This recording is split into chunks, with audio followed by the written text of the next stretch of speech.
Okay, ang ingay, di ba? Yan. Quick fix.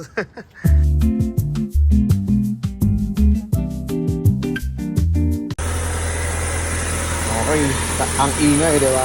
Wala pa akong pampalit ng belt. Belt yung maingay dyan, yun. Na-test ko na to.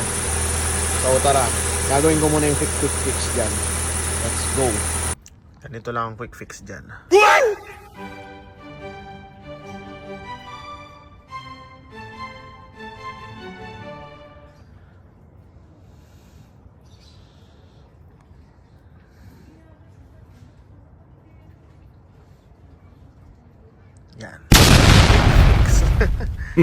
Hindi ito recommended.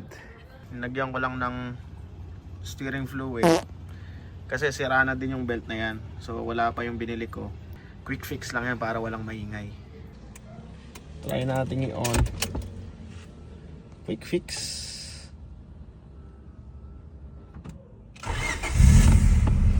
Diba? Nawala.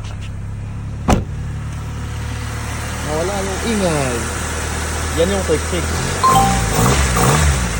Diba? Galing.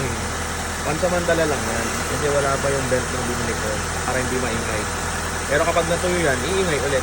So huwag nyo gagawin kung ayaw nyo masira yung belt nyo. Kasi nasira na yung belt nyo. Baba dyan sa steering fluid. Kaya maingay na. And if you like this video, follow for more.